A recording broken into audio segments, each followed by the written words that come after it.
150 miles of electric fences, 2 million landmines, and thousands of opposing soldiers. This is the Demilitarized Zone, or DMZ, and it's the dividing line between North and South Korea. For 60 years, the DMZ has rested near the 38th parallel of the globe, running from the Han River on the western side to the North Korean town of Kaesong on the east. But why? The answer involves a century of foreign meddling in the Korean Peninsula. The first unified Korean kingdom was founded in 668 AD. For hundreds of years, it remained unified, becoming known as the Hermit Kingdom for its lack of interaction with the international community.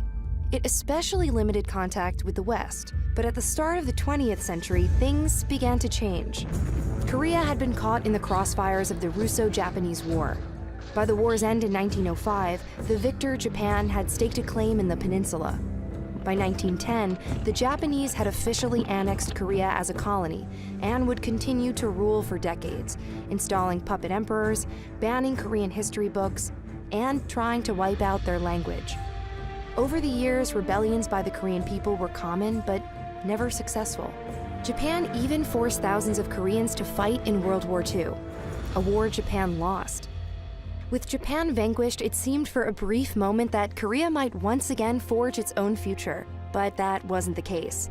In the post-war settlement, the US and USSR took it upon themselves to decide what to do about the Korean Peninsula. The intention was for both sides to help stabilize Korea and facilitate the removal of Japanese forces, but they had to decide which parts of the landmass they would each oversee. When World War II ended, Korea was divided in half and occupied by two of the Allied powers. So they just picked an arbitrary middle point and said, here's where we'll split it. Two U.S. Army officers, Charles BONESTEEL and Dean Rusk, were responsible for picking the line in the sand during the POTSDAM conference in July of 1945. A line which became enshrined in General Order No. 1, the guidelines that dictated Japan's post-war surrender. It was declared that all Japanese forces in Korea north of 38 degrees north latitude shall surrender to the Commander-in-Chief of Soviet forces, and that all Japanese forces south of 38 degrees north latitude shall surrender to the Commander-in-Chief U.S. Army forces. The Korean people, who had hoped for post-war independence, had no say in whether the country would be split or where. It is my sincere belief that our great victories on the battlefields of the world will be followed by complete cooperation, resulting in continuance of world peace. The U.S. and USSR professed good intentions, even claiming that they would eventually hold elections to appoint a single leader of a unified Korea. But as the Cold War began, the argument over Korea's system of government, a capitalist democracy or a communist state, became insurmountable. In North Korea, the Soviet interpretation of administration and occupation consisted of impressing communism on the country. In 1948, SYNGMAN RHEE was elected president of South Korea. And in the north, Kim Il-sung became the first in a series of dynastic rulers who continue to hold power in North Korea to this day. Tensions grew on both sides, and each claimed to represent Korea as a whole. And in 1950, it reached the breaking point. On June 25, 1950, the Korean War broke out, when North Korean forces invaded the South. It was a deadly war that killed nearly 4 million soldiers and civilians on both sides. The Soviet people believed that as a first step, discussions should be started between the belligerents for a ceasefire. The war finally halted with a truce in 1953. But with no formal declaration of peace, the two Koreas technically remained at war. The pot had boiled over and now simmered quietly, waiting for the heat to be applied once more. Each side agreed to pull their military forces back roughly 1 mile on their side of the dividing line, setting aside the 2.5-mile wide and 150-mile-long area that formally became the DMZ, or Demilitarized Zone. In the center stands the Joint Security Area, often known as the Truce Village in Panmunjom, where North and South signed the truce agreement on July 27, 1953. The military demarcation line shows exactly where the two countries are split.